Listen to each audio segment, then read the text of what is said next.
እንዴት ናችሁልን? እንደተለመደው ለየት ባለና በሌላ በቆንጆ ድራማ ተመልሰናል። እናንተም ላይክ እያደረጋችሁ ፊልሙን ተጋብዙልን። ፊልሙ ሲጀምር ሬ የምትባል የዘመዷ የትልቅ ፋሽን ድርጅት ውስጥ ዲዛይን ሆና የምትሰራ ሴት ያዘጋጀችውን ፋሽን ሾው ስትመለከት እናያታለን። ወዲያውም ረዳቷ ጁን የሚባል ሰው ፎቶ ይዛላት ሄድና ሊቀጥሩት እንደሚገባ ታማክራታለች። ከቀናት በኋላ ምሬ የቀጠረቻቸውን የውሸት አጋሮች ይዛ ጁን እስኪመጣ ጠብቀውና መድረሷን ስታይ የአባረሯት አስመስላ ስሩ ትወድቃለች። ይቅርታ ግን እግሬን ወለመ ብሎኛል፣ መንቀሳቀስ አልችልም ስትል አቅፋትና ወደ ሞተሩ ይወስዳታል። እሷም የሚያደርግችበት ምክንያትን ማስታወስ ጀምራለች። የዘመዷ ድርጅት ውስጥ እየሰራች የራሷን ብራንድ መክፈት መፈለጓንም ስብሰባ ላይ ትናገርና ድርቅ ስትልበት ዘመዷ ይፈቅድላታል። እሷም ይሄ እቅዷን ለማሳካት ትክክለኛ ብላ የመረጠችው ሰው ጁን ስለነበረ እሱ ለማግባት ተወስናለች። ዘመዷም ትውስታሽ ናተሽ ውጭ ከሄድሽ በኋላ ብዙ ነገሮች ተቀይረዋል። የአባትሽ የሚፈለግሽውን ድርሻ መውሰድ የምትችይው ስታገቢ እንደሆነ ተናዘዋል። ስለዚህ ለምን በማደጉ የወሰድነውን ቺንን አታገቢውም? ስለምታውቂው ጥሩ ይመስለኛል። ስላት የጅኑን ፎቶ ታወጣና እሱን ነው ማገባው፣ ድርጅቱን ቢሆን ትርፋማ እንደማድረገው ቃል ገባለሁ። እሺ ካልሽ ግን መጀመሪያ ልጁ መታወቅ ፈልጋለሁ ስላት ተስማምታ ትወጣለች። ቺንም ሲገባ ያያትና ሰላም ሌላት ሲሞክር ዘግታው መንገዷን ትቀጥላለች። ዘመዷም የጁን ፎቶ ይሰጠውና ስለሱ የሚያውቀውን ነገር ካለ እንዲነግረው ይጠይቀዋል። ጁን እሬም ቤቷ ከደረሳት በኋላ መሄድ ሲለም ቆይ ቁስል ልጥረግልህ እንጂ ትለውና ጠረጴዛ ላይ የተዘረገፈውን ፎቶውን ላየው ሲለም ትሸፍንበታለች። ስትደናበር ያልሆነ ክሬም መጠቀሟን ስላስተዋለ ይነግራታል። ለምን ሞዴል ይሁን አትሰራም? ጥሩ ሰውነት አለህ። አይ አልፈልግም። እሺ ካልክ ግን በጣም መሽቷል፣ ዛሬ እንግዳ ክፍል ማረፍ ትችላለህ ስትለው ይስማማል። ትንሽ ቆይቶ ብለሆነ ሰው ይደውልና ምንም ቢፈጠር ልታገኟቸው ይገባል ብሎ ስልኩን ይዘጋዋል። በቀጣዩ ቀንም ቁርስ እያበሉ እንዴት አብሯት እንዲሰራ ልታሳምነው እንደምችል ስታሰብ ረዳቷ ትደውላትና አብረው የሚሰሩ ድርጅቶች በሙሉ እንዳቆሙ ትነግራታለች። እሱም ቢሆን አስቸኳይ ስልክ ስትደውልለት ሁለቱም የተቻኮሉ ይወጣሉ። ጁን የሚመራው ድርጅት ውስጥ ደግሞ በሌላ ስም እንደሚጠሩት እናያለን። ስብሰባው እንደተጀመረም ባልደረቦቹ ችግሮቹ እየተፈጠሩ ያሉት በእነሪ ድርጅት ምክንያት እንደሆነ ይነግሩታል። ሬ ቢሮ እንደገባችም ቼን ይጠራትና ብራንሽን ሳትጀምሪ ችግሮቹ እየገጠሙን ነው። የሌላኛው ድርጅት ባለቤት ያዘጋጀው ፓርቲ አለ። እዛ ላይ ተገኝተሽ ብታናግሩ ጥሩ ይመስለኛል።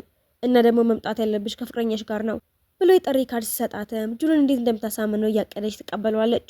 ጁንም ከባልደረቦቹ ጋር ብዙ ከተወያየ በኋላም የሬን ብራንድ ለመግዛት ይወስናሉ። እሷም ደጋግማ ስትደውልለት ስልኩን አላነሳም ይላታል። በመጨረሻም ሲመቸው እንዲደውል ብላ መልዕክት ታስቀምጥልታለች። ማታ ላይም ፓርቲው ላይ ትገኝና የፈለገችውን ሰው አብሯት እንዲሰራ ታዋረዋለች። እሱም ብዙም ሳይለፋ ትስማማል። እሱ እንደሄደም ተቀናቃኟ ትመጣና ከፍቅረኛሽ ጋር እንደምትመጪ ነበር የሰማሁት፣ ወይስ እየዋሸሽ ነው? ታውቂያለሽ መቼ መዋረድ ፈርተሽ ከሆነ እኮ እዚህ ካሉት ሞዴሎች አንድ መውሰድ ትችያለሽ እያለቻት ጁን ሲመጣ ውይ እንዲያውም መጣ ልታዩ በጣም ጓጉተሻል ነበረ አስተዋውቅሻለሁ ብላ ወደ ውስጥ ጠጋ ትደናቀፍና ያቅፋታል። ወዴ ስላረፈርኩ ይቅርታ፣ አይ እንዲያውም በሰዓት ነው የመጣኸው ትለውና አስተዋውቃው ልጅቷም ሆነች ይናድዳሉ። ብቻቸውን ሆነው እያወሩ ያለ ምሬ ራሷን መቻል አቅቷ ስትጠጋው ሊያርቃት ቢሞክርም ቼን እያያቸው እንደሆነ ሲገባው ግን ፍቅረኛሞች መሆናቸውን እንዲያምን ያደረገውና ልጁ ተናዶ ጥሏቸው ይሄዳል። ጁንም ሬን ወደ ቤት ወስዳትና ለስተኛት ሲሞክር ከረባቱን ይዛም ማስታወስ አቅቶኝ እንጂ የሆነ ቦታ ማቀሃለው እያለችው ታስቸግረውና ላዩ ላይ ትተኛለች። በቀጣዩ ቀንም ከረዳቷ ጋራ ከእሱ ጋር ያደረገችውን ስምምነት እንደፈለገችው እየሄደ እንደሆነ ታወራለች።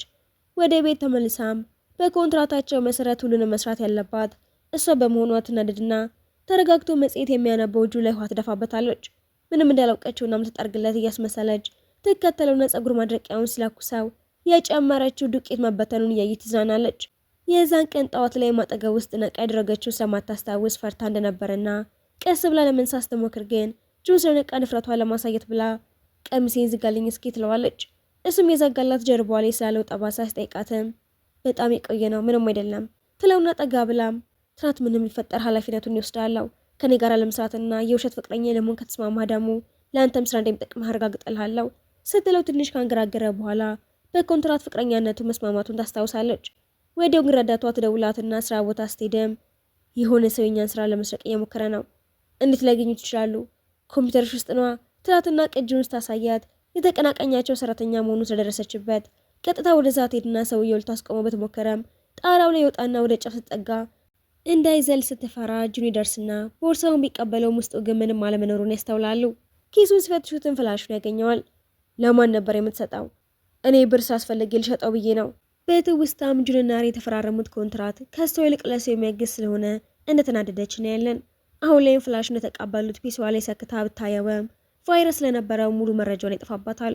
ጁንም አትጨነቂ፣ እኔ ለማስተካከል እሞክራለሁ። ዘመዷ ጠርቷት ስትሄድም ፍቅረኛሽስ ስራ አለበት ብትለው ሜቼን ጓደኛ እርግጠኛ ነሽ ግን ፍቅረኛሽ ነው? ሁኔታችሁን ሳይው አልመሰለኝም። እንደውም የተፈጠረው እንዲያብራራለን የሆነ ሰው ጠርቻለሁ። ስላት የቀጠረችው የውሸት አጋጅ ትዝ ስላላት ልታስቆመው ብትሞክርም ሳይሳካላት ይቀራል። ልጁ ወደ ሊፍቱ እንደገባም ጁን ያገኘዋል። ልጁም ወደ ውስጥ እንደገባ ይቺ ልጅ ታውቃታለህ አደለ? አውቃታለሁ፣ ይቅርታ አድርጊልን እመቤት፣ የዛን ቀን ቀረጻ ነበረብን በጨለማው ምክንያት አንቺን ተሳስተን ያዝንሽ ብሎ ያሽላታል። ቼንም ነገሩ እንዲባባስ ስላልፈለገ ሁሉንም ያስቆማቸዋል። ማታ ለራት ሲቀርቡም ተንኮለኛው ልጅ የምትጠጣው ነገር ላይ የሆነ ነገር ሲጨምር ጁን ያዩና ሲሰጣት ዛሬ ሬ ምንም ባትጠጣ ጥሩ ነው አሟታል ብሎ ይጠጣላታል። ወዲያው ግን ኃይለኛ ሙቀት ስትሰማ ወደ መታጠቢያ ይገባና ሬ ተጨንቃ ውስጥ ሄድም ሊያስቆማት ፈልጉ ይገፈትራትና ውሃ ውስጥ ይገባል። እንዲወጣ ልትረዳው እጇን ስትዘረጋም እሷም ውሃ ውስጥ ትወድቃለች። ቼንም ጓደኛውን ለምንድነው ሁሉም ፊት እንደዚያ ያልከው? ቆይ እንዳታፈር ፈልጌ ነዋ፣ ግን ደግሞ አልተሳካልኝም። እኛ ራሳችንን የተዋረድ ነው ሲለው ረዳቱ ጁን ከአጋቹ ጋር የተነሳውን ፎቶ ይሰጠውና አናግሮት ሀሳቡ እንደቀየረ ይገባዋል። በነጋታው ጁን እንደነቃ ሬን ካጠገቡ ሲያያት ምንም ስለማያስታውስ የተፈጠረውን ነገር በተሳሳተ መልኩ ይረዳዋል። እሷ ምንም እንዳልተፈጠረ መናገረውን ትታ ወደ ድርጅቱ መሄድ እንዳለባት ትነግረዋለች። ጁን ስራ ቦታ ሲደርስም አዲስ በገቡት ማሽኖች ምክንያት ከስራቸው የተቀነሱ ሰራተኞች አመጽ እያካሄዱ እንደሆነ ይመለከትና ከአለቃው ጋር በዛ ጉዳይ ላይ ይወያያል። ሬ ከስራ እንደወጣችም ኃይለኛ ዝናብ መጣል ጀምርና ቼን ጥላ ዘርግቶላት ለምን ወደ ቤት አልሸኝሽም? አይ ፍቅረኛ ይሁን ይመጣል አያስፈልገኝም እንዳለችው ጁን ደርስና ውዴ ቆየው እንዴ? አይ በሰዓትን የደረስከው ትለውና ተቃቅፈው ወደ ቤት ሄዳሉ። እንደደረሰውም እንዴት ልትመጣ ቻልክ ግን? እንደዚሁ ይላትና እንደገቡ ረዳቷ ደውላ በዝናቡ ምክንያት ብዙ ጨርቆች እንደተበላሹ ስትነግራት እየተቻኮለች ልትወጣ ስትል ወዴት ነሽ? ኮንትራቱን ረሳሽው እንዴ? እንድታበስልልኝ ይፈልጋለሁ። እባካውን አይሆንም፣ በጣም አስቸኳይ ነገር ገጥሞኛል ብትለውም ሊስማማ ስላልቻለ ለመስራት ትገባለች። ወዲያውም ለረዳቱ ደውሎ የተበላሹትን ጨርቆች በአዲስ እንዲታኮላት ይነግራቸዋል። ሰርታ እንደጨረሰችም ልትወጣ ስትል ይደወልላትና አዲስ ጨርቆች እየመጡ እንደሆነ ሲናገራት ትተዋዋለች። አጉርሽኝ እንጂ ብሎ ስታጎርሰውም የሆኑ ትውስታዎች ይመጡላታል። ወደ ክፍሏ እንደገባችን መብራቱ ይጠፋና በፍርሃት ጥግ ላይ ተቀምጣ ስታለቅስ ሰማትና ነቅፋታል። እሷም ተማሪ ያለው ከአባቴ ጋር አደጋ ደርሶብን ነበር፣ እኔም ትውስቴን አጥቻለሁ፣ ከዛን ጊዜ ጀምሮ ጨለማ አልወድም ስትለው እሱም የዛን ቀን የተፈጠረውን ማስታወስ ጀምራል። በቀጣዩ ቀንም ስፖርት እየሰራ ረዳቱ ስለ ድርጅታቸው የሚያስጠረጥር ነገር እንዳለ ይነግረውና መረጃ እንዲያቀርብለት ይጠይቀዋል። ሬም ስራዋን ትታ ቀኑን ሙሉ ስለ ጁን ስታስብ ትቆይና ረዳቷ መታ ከሀሳቧ ታነቃታለች። አዲሶቹን ጨርቆች የት ነው የምናስቀምጣቸው? ያኛው መጋዘን ተሳክሎ አላለቀም ስትላት ወደ አጋሮቻቸው ጋር እንዲወስዷቸው ትነግራትና ቆይ ግን ሰዎች ስለሌላ ሰው ያለማቋረጥ ካሰቡ ምን ማለት ነው? ያው ፍቅር ይዟቸዋል ማለት ነው። ምን ነው ስለ ራስሽ ነው እንዴ የምትነግሪኝ? አይ ስለ ጓደኛዬ ነው። ጥሩ ለጓደኛሽ የምትወደው ልጅ ፊልም ብትጋብዘውና ጥሩ ጊዜ ባይሰልፉ እንደሚሻል ምክንያት። ጁንም አጋሮቻቸው ላይ የበለጠ የሚያስጠረጥሩ ነገሮችን ያገኛል። ወደ ቤት ሲመለሰም ሬ በረዳቷ ምክር ተነሳስታ ፊልም ለማየት ብትሞክርም ሁኔታቸው ስላላማራት ልትቀይረው ስትሞክር እያየ ጁን ይስቅባታል። በቀጣዩ ቀንም ጁን ረዳቱ ያገኘውን መረጃ በሙሉ ለሚዲያ እንዲያወጣው ይነግረዋል። ሬም ጁን ከሚመረምራቸው አጋሮቻቸው ጋር ለመስራት ረዳቷን ትልካትና ምክሬ ለጓደኛ ይሰራላት እንዴ? አይ እርግጠኛ አይደለች፣ ምንም አታስታውስም። እሷ ባታስታውስ እሷ ያስታውስ የለ እንዴት ተጠይቀዋ። ቤስት መለስም ረዳቷ ከድርጅቱ ጋር ስራውን መጨረስ ስላልቻለች ትናደድባታለች። የኤፍ ድርጅት የውሸት መረጃ ማጭበርበር ዜና በሰፊው ሲዳረስ ሬ ትጨነቃለች። ምክንያቱም ቀደም ብሎ ውሉ ወደዛ ተልኮ ነበር።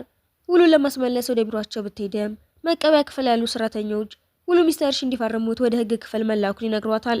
እሱን ለማስቆም ወደ ቢሮ ስትሄድም ሚስተር ሺ ሊፈርሙ ሲሉ ጁን በድንጋት ገብቶ ያስቆመውና በእኛና በኤፍኤም መካከል ምንም አይነት ውል የለም፣ ያጭበረበራችሁት መረጃ አሁን በይፋ ታውቋል። ሚስተር ሺ ሊከራከር ቢሞክርም ያጭበረበራችሁት ገንዘብ ቤት እንዳለና ማስረጃው በእጄ ነው፣ ለሚዲያ አሳልፌ ሰጠዋለሁ ስለው ደንግጦ ያልፈረመውን ውል ለጁን ይመልስለትና ጁንና ሬ በድል አድራጊነት ሲወጡ ሚስተር ሺን በንዴት ስለ ጁን ማንነት እንዲያጣራ ያዛል። ሬና ረዳቱ አዲስ መጋዘን ሲፈልጉ አንድ አካል በዝቅተኛ ዋጋ እንደሚያቀርብላቸው ይነግራችኋል። በዚህ ማለም ረዳቷ ከጁን ጋር ያለሽ የሶስት ወሩ የውሸት የፍቅር ወል ያልቅ 5 ቀናት ብቻ ቀርቶታል። ታዲያ አዲሽዋ በነጋታ ቁርስ ላይ ምሬ ለጁን የ3 ወሩ ወል ያልቅ ነው፣ በኤፊ ችግር ምክንያት የገባሁልህን ቃል ሳልፈጸምኩት ለ6 ወር እንዲራዘም ፈልጋለሁ ስትለው ጁን አቋርጧትም ከእንግዲህ ግንኙነታችንን እንደ ውል ማየት አልፈልግም። ታዲያ እንደምንድነው ማየት የምትፈልገው ስትለው ሳይመልስላት ይወጣል። እሷም አጠገቧ ለማቆየት ስትል ሆን ብላ ውድ የሆነውን ሰዓቷን ሳብራ ወደ እሱ ትሄድና ከእሱ ጋር የተጋጨች አስመስላ የተወሰነ እትም ነበር፣ አሁን ተበላሸ። ታዲያ ምን ማድረግ እችላለሁ? ለ3 ወር የቤቱን ስራ መስራት አለብህ ስትለው ጠጋ ብሎ ሰዓቱን የሰበርሽው ሆን ብለሽ እኔን አጠገብሽ ለማቆየት ነው ብሎ በቀጥታ ይጠይቃታል። ብትክድን በነጋታው አዲስ ሰዓት ገዝቶ በእጇ ላይ ስርላትና ቼን ጠርቷትም ከጁን ጋራ የውሸት ፍቅረኛሞች እንደሆኑ እንደሚያውቅ ነግሯትም የውሸት ውሉን ማቋረጥ አለብሽ፣ በጭራሽ አላረገውም፣ ዘመድሽ ካወቀ አይለቀውም፣ ጁንን ጣልቃ ታስገባው፣ ስለዚህ ከጁን ጋራ ተለያይ ሲላት ምርጫ ስላጣች ትስማማለች። ውሉንም በራሷ ተቀዳድደዋለች። ጁን ለስራ ወደ ውጭ ሀገር እንደሚሄድ ሲነግራትም ልሸኝህ አልችልም ብላ ጁን ከሄደ በኋላ ግን ሰዓቱን አድርጋ በጨለማ ውስጥ ተቀመጥ የጁን ትዝታ ይመጣባታል። ወደ ውጭ ወጥታም ጁን እያለች ብትጮህም የሚምል ስላስታጣ እያለቀሰ ትቀመጣለች። ነገር ግን ጁን በድንገትም የቤቱን ቁልፍ ልስጥሽ ረስቼው ነው ብሎ ሲመጣ ሬ ከጀርባ አቅፋው እወድሃለሁ፣ እንደዚህ ያለውን ቃል የመናገር የወንድ ስራ ነው፣ እኔም እወድሻለሁ ብሎ ያቅፋታል። በነጋታው ጠዋትም ቁርስ ስትሰራ አሳው ተቃጥሎ ሁለቱም እየሳቁ ያለ ሚስተር ሾን መጥፋቱ ይነግራቸዋል። ሚስተር ሾን ገንዘብ ይዞ መጥፋቱ ሲታወቅና የኤፍኢ ድርጅት መክሰሩን ሲነገር ሬ እንዲህ በቀላሉ ይፈርሳል ብላ ስላላሰበች ትገረማለች። ነገር ግን ድርጅቱ ጂ በተባለ ግሩፕ ባለቤት በጄምስ እንደተገዛ ትሰማለች። ሬም አንድ ትልቅ ባለሀብት መጥቶ ይህንን ችግር እንደሚፈታ አውቅ ነበር በማለት ከጄምስ ጋር ለመገናኘት ተወስናለች። በዚህ መሀልም ቼን የሬንና የጁን የውሸት የፍቅር ወሬ የተቀዳ ድምፅ ለጁን በመላክ ላስፈራራቸው ይሞክራል። ሬ ግን ዩኒ ፕሮጀክት ለእኔ የህይወቴ መሰረት ቢሆንም ነገር ግን ጁን ላንተ ስል ሁሉንም ነገር ለመጋፈጥ ዝግጁ ነኝ፣ ከእንግዲህ ለሰዎች ጥርጣሬ ቦታ እንዳይኖራቸው በይፋ እንጋባ ይላትና ሁለቱም የጋብቻ የምስክር ወረቀት ለማውጣት ፎቶ ቤት ሄደው እየተቀራረቡ ሲነሱ ፎቶ አንሺ ለዶክመንት ስለሆነ የሚነሱት እንዲስተካከሉ ነግሯቸው በስነ ስርዓት ይነሱና ወደ ቤታቸው ተመልሰው ዘመዷ በድንገት ይደውላል። ድርጅቱ ውስጥ ትልቅ ድርሻ ያለውና እስካሁን በይፋ ታይቶ የማይታወቅ ሰው ሊመጣ ስለሆነ አሁኑኑ ቢሮ ነኝ። ወደ ቢሮ ስትሄድም የጁን የድጋፍ ፉል ይሰጣታል። ቼን ግን ጁንን ሬ ከጀምስ ጋር እንዳትገናኝ አድርጌያለሁ፣ ዩኒ የመውደቅ ዕድሏ ሰፊ ነው ብሎ ሲያፌዝበት ጁን ግን ሬ ከኔ ጋር እስካለች ድረስ በፍጹም አትሸነፍም በማለት ይመልስለታል። የምስጢራዊ ባለሀብት ጄምስም ራሱ ጁን ነበር። ሬ ጄምስን ለመፈለግ ወደ ቢሮ ስትመጣም ጁን እንዳታየውና ማንነቱ እንዳይታወቅ ይደበቃል። ስብሰባ ላይ እንደሆነ ተናግሯትም ሌላ ጊዜ ለመመለስ ትሄዳለች። ወደ ዘመዷ ቢሮ ተመልሳ ሁሉንም እውነት ስለ እሷና ስለ ጁን ግንኙነት ስትነግረው ዘመዷ በሁኔታው ተገርሞ ዩኒ ፕሮጀክት ለአንቺ የህይወትሽ ግብ ነበር፣ አሁን ግን ለፍቅር ብለሽ ውድቀቷን ለመቀበል ዝግጁ ነሽ፣ ይሄ ትንሽ የልጅነት አስተሳሰብ አይመስልሽም በማለት ሲቆጣትም እባክህ 3 ቀን ብቻ ስጠኝ፣ የኤፍኤን ስምምነት ራሴ በብቃት ጨርሰዋለሁ በማለት ቃል ትገባለች። የዘመዷን ድርጅት ለማዳን ከጄምስ ጋር ለመገናኘት 3 ቀን ጠይቃለች። ወደ ቤት ተመልሳም ጁንን ስለ ጄምስ ብትጠይቀውም ምንም አላውቅም ብሎ ጥሏት ይወጣል። ጁንንም ትኩረት እንዲሰጣትና እንዲወዳት የተለያዩ ሙከራዎችን የምታደርግም ሙከራዎቿ በሙሉ ሳይሳኩ ይቀራሉ። በነጋታው ጠዋት ጄምስን ለማግኘት ቢሮ ስትሄድም ጁን ማንነቱ እንዳይታወቅ ለማድረግ የራሱን ረዳት እንደ ጄምስ አድርጎ ያስተዋውቃታል። እሷም ጁንን ቆይ እዚህ ምን ትሰራለህ? እኔ የድርጅቱ ሞዴል ስለሆንኩኝ እዚህ መገኘት የተለመደ ነው ብሎ ያሻታል። በስብሰባው ሰዓትም ጁን ለረዳቱ በምልክት እየነገረው ሬም ተጠይቀው ጥያቄ እንዲመልስላት ያደርጋል። ጁን ለረዳቱም ጊዜው ሲደርስ እውነተኛ ማንነት ይነግራታለሁ ቢልም ተንኮለኛዎችን ግን ጁንና ጄምስ አንድ ሰሞናቸውን ለመድረስ ማጣራት ይጀምራል። ሬ ወደ ቤት ተመልሳ ጁንን የበለጠ እንዲቀርብ ስትልም እባክህ ጸጉርን አድርቅልኝ ብላ ትጠይቀዋለች። ጁንን በትከሻዋ ላይ ያለውን ጠባሳ በድጋሚ ሳየው ያኔ በጣም አሞሽ መሆን አለበት፣ ምንም አላስታውስም ትለውና ጠባሳውን ሲስማው በድንጋጤ ጸጥ ብላ ትቀራለች። ከዛ ግን የዲዛይን ስራዋ አልሳካ ብለዋት ስትበሳጭ ጁን ጸጉሯን አስረውላት ስራውን እንድታስተካክል ይረዳታል። በዚህ መሃል ግን ቼን ሚሼል ከተባለች ልጅ ጋር ሲገናኝ እሷም ተባባሪ ለመሆን ትስማማለች። የሬና የጁን የውሸት ትዳርም 100 ቀናት መሙላቱን ለማክበር ኩኪስ ጋግራና ተዘጋጅታ ብትጠብቀውም እሱ ግን ሆን ብሎ ምንም እንዳልታየ ሆኖ ያሽፉባትና ሲቀራረቡ ረዳቱ ደውሎ የሾን ገንዘብ በጂ ግሩፕ ውስጥ ባለ አንድ ሰው አካውንት ውስጥ እንደተገኘ ይነግረዋል። ሬም እስኪመለስ ድረስ እንቅልፍ ወስዳትና አቅፎ ወደ መኝታ ክፍሏ ወስዶ ግንባሯን ይስማታል። በነጋታውም ረዳቷ አንድ የድሮ የሁለተኛ ደረጃ ትምህርት ቤት ፎቶ ታሳይታለች። ፎቶ ላይ ያለው ሰው አይንም የጁንን ስለሚመስል ይህ ሁሉ ነገር የታገትኩበት ሁሉ ድራማና ሁሉም ዝግጅት ሆን ተብሎ በጁን የታቀደ ሴራ ሊሆን ይችላል ብላ ትጠራጠራለች። ይሁን የተቀነባበረ ነገር ያለ ይመስላል። ስለዚህ እነዛን አጋቾች ፈልገሽ አግኝልኝ በማለት ትእዛዝ ሰጣታለች። አጋቾቹን አግኝታቸውም እንድታስመስሉ ነበር የቀጠርኳችሁ፣ ለምን ዋሻችሁኝ? ወይ የሰጠኋችሁን ብር መልሱ፣ ካልሆነ ግን እውነቱን ተናገሩ ብላ ታስፈራራቸውና እኛ አንቺ ከመቅጠርሽ በፊት ጁንን አግኝተውን ድራማውን የበለጠ እውነተኛ እንዲመስል ብዙ ገንዘብ ከፍሎናል ብለው ይነግሯታል። ሬ በሐዘን ወደ ቤት ስትመለስም ጁንን እስካሁን ድረስ ዋሽተኸኝ ታውቃለህ ብላ ብትጠይቀውም እውነቱን ከመናገር ይልቅ ወሬውን ስቀይረው ተናዳ ትተወዋለች። ከዛም ጁን ብቻውን ተቀምጦ ሚሼል መታም እንደ ኤፍኤ ሞዴል ሆነህ ራስን እያባከንክ ነው። ሬ እውነተኛ ማንነትን ካወቀች ነገሮች ይበላሻሉ። ምንድነው የምትፈልጊው? ከድርጅት ጋር መጣመር? አይሆንም ብሎ ያስነሳ ተቀርበውና የሆነ ሰው ፎቶ ያነሳቸዋል። ሬ በቢሮ ውስጥም ሆና ከረዳቷ ጋር እያወራች ጁን ዋና ዓላማው ምን እንደሆነ ሊገባኝ አልቻለም። እንግዲህ ሰዎች ምንም ሳይፈልጉ እንዲህ ያደርጋሉ ብዬ አላስብም። የሆነ ምክንያት ይኖራል። አንዱ ሰራተኛም ገብቶ የዩኒ ዲዛይኖች በሚሼል ግሩፕ እንደተሰረቁ ይነግራትና ሚሼልም ደውላ አብረው እንዲሰሩ ነግራትም ከጄምስ ጋር ሻይ መጠጣት የማይታሰብ ነው ብለው ከጁን ጋር የተነስተውን ፎቶ ትልክላታለች። ሬ በድንጋጤ ወደ ጄምስ ቢሮ ስትሄድም ጁን እዛ ተቀምጦ ታገኘውና ሚሼልም ይህ እኮ ጄምስ ነው ብላ ስታስተዋውቀው እሱም ይቅርታ ጠይቆ ለስረዳት እየሞከረ አንተ ውሸታም ነህ ብላ ልትሰማው ሳትፈልግ እንኳን ትወጣለች። ጁን ተከትሏትም ነገሩን በተሳሳተ መንገድ የተረዳሽው ለተንኮል ነው የቀረብከኝ። ዋሽጄ የቀረብኩሽ ለተንኮል አይደለም፣ ስለምወድሽ ነው። ፍቅር በውሸት አይገለጽም ብላ ጥላው ስትሄድ ሚሼል እየቀረጸች ለጄን ታሳየዋለች። በዚህ መሀልም የዩኒ ዲዛይኖች መውጣታቸውን በዜና ሲሰራጭ የኤፍኢ አክሲዮን መውረድ ይጀምራል። ጁን ግን በኤፍኢ እና በጅ መካከል ትክክለኛ ውል እንዳልነበረና ሰነዶቹ አጠራጣሪ መሆናቸውን ደርሶበት እንዲያጣሩ ያዛል። በኋላም ሬና ቼን አዲስ ፋብሪካ የከፈቱትን ለማግኘት ሲሄዱ ጁን በድንገት ከኋላ መጥቶ ሰውየው ሬንና ቼንን ጥንዶች ናችሁ ብለው ሲጠይቁም አይደሉም፣ እንደ ወንድምና እህት ናቸው። ሬን በንዴት ዝምድና የሌለን ወንድምና እህት። ከስብሰባው በኋላም ጁን የሬንን እጅ ይዞ ለምንድን ነው እንደዚህ የምንራራቀው ብሎ ሲቀርባትና በጥፊ ስትለው በዚህ መሃል ቼን ገብቶ ከእኛ ግንኙነት ውስጥ ውጣ። እሷም በሁለቱም ተናዳ ከእንግዲህ ግንኙነታችን አብቅቷል ብላ ጁንን ጥላው ስትሄድ ቤቷ ድረስ ይከተላትና በሩን ዘግታበት ስትገባ ቼንም እዚህ መሆንህ አግባብ አይደለም፣ ብትሄድ አይሻልህም? አግብቻታለሁ እኮ የውሸት ጋብቻውን አግብቻታለሁ የምትለው እያለች ጨቃጨቀው የፍቺ ወረቀቶችን ይዛ መታ ጁን እንዲፈርም ትሰጠዋለች። እሱ ግን ወረቀቶችን አይቶ በሬ ፊት ቀዶ አየለ እየበተናቸው በፍጹም አልፈታሽም። ብቻውን ሆኖ ሲያዝን ረዳቱ ደውሎ እሬ የሰጠችው ወረቀት የፍቺ ወረቀት ሳይሆን የተቀደደ ዲዛይን እንዲሆነና በተመሳሳይ ጊዜም በኤፍኢ ህንፃ ውስጥ የተገኙ የተቀደዱ ሰነዶች ሲቀጣጣሙ ዩኒ ገና ሳይመለስ በጂንና ሌሎች አካላት የድርጅቱን ድክመት በመጠቀም ድርጅቱን ለማፍረስ ሲሞክሩ እንደነበረ ይነግረዋል። የሁሉ የተሰረቀ ገንዘብም የገባው በጂን አካውንት ውስጥ ነበር። ጂንም ለሬ ደውሎ ኩኪስ ይዛ እንድትመጣ ይጠይቃትና ተስማምታ ስትሄድ ራሷን እንድትስት አድርጎ በዚህ መሃል ጁንና ረዳቱ ህንፃ ውስጥ ደርሰው ያስቆሙታል። ጁን በንዴትም በእሷ ላይ አንድ ነገር ቢፈጠር በፍጹም ይቅር አልልህም ብሎ ሬን አቅፎ ይወስዳታል። እሷም ስትነቃ ጁን አጠገቧ መሆኑን አይታም መቼ መጣህ? እኔ ባልመጣ ኑሮ አሁን ችግር ውስጥ ነበርሽ።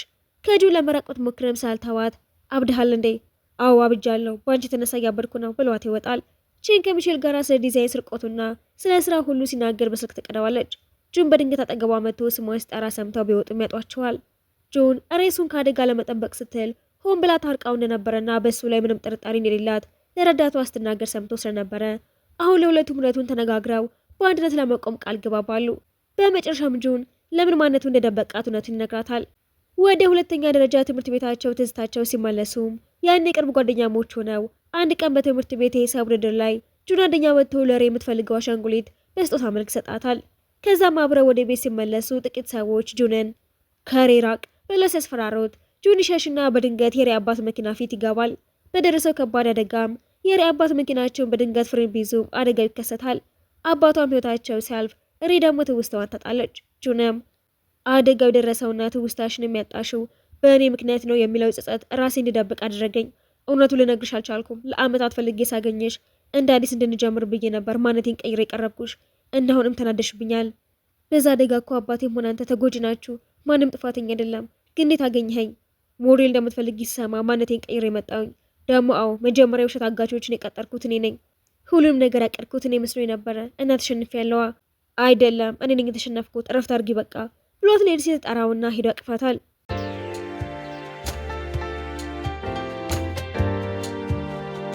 በነጋታው ምሬ የጁንን የልብስ ልኬት በጥንቃቄ ትወስዳለች። ነገር ግን በቢሮ ውስጥ ቼን የዩኒ ፋብሪካዎች ስራ እንዲያቆሙ በማድረጉ የዩኒ ፕሮጀክት አደጋ ላይ መውደቁን ይነግራችኋል። ሬ ግን ቼንን ለምንድን ነው እዚህ የመጣኸው? እሱም ለራት ግብዣ እየጠራት ተንኮሉን ይቀጥላል። ጁን ግን ሚስተር ሺንን በሚስጥር አግኝተውት ገንዘቡ የት እንዳለ እንደሚያውቅና ማስረጃውን ከመመለሱ በፊት እንደ ቅድመ ሁኔታ ያዘዋል። ሬ ቼን ጋር ለራት ልትወጣ ስትልም ጁን በድንገት ቢሮዋ ድረስ መጥቶ ሊያስቆማት ይሞክራል። ሬ ጁንን ደብቃው ቼን እንዳያየው ብታረግም ጁን ግን ከእንግዲህ በቼን ፊት ማስመሰልሽን አቁሚ፣ እኔ አጠገብሽ እስካለሁ ድረስ ማንም ምንም ሊያደርግሽ አይችልም። በቤተሰብ ስብሰባ ላይም ቼን በሁሉም ፊት አንበርክኮ ለሬ ጋብቻ ጥያቄ ያቀርባል። ዘመዷም ከጁን ጋር ተለያይተሻል፣ እናም ከእሱ ጋር አዲስ ህይወትን ጀምሪ። በዚህ ማለም ጁን በድንገት ገብቶ ማን ነው ተለያይተዋል ያለው? እኛ እኮ ተጋብተናል፣ ሚስቴን ለመጠየቅ ማን መብት ተሰጠ ብሎ ቼንን ያስደነግጠዋል። ከዛም ከሚሼል ጋር ያወሩትን ለዘመዷ አሰምተውት የሺን ምስክርነት ተጨምሮበትም ቼን ዩኒን ለማፍረስ መስራቱና ገንዘቡን መስረቁም ይጋለጣል።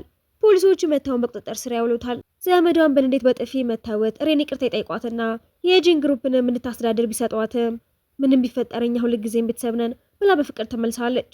በመጨረሻም የዩኒና የኤፍኢ የጋራ ስምምነቱ የተሳክቶ ትልቅ የፋሽን ትርኢት ይዘጋጃል።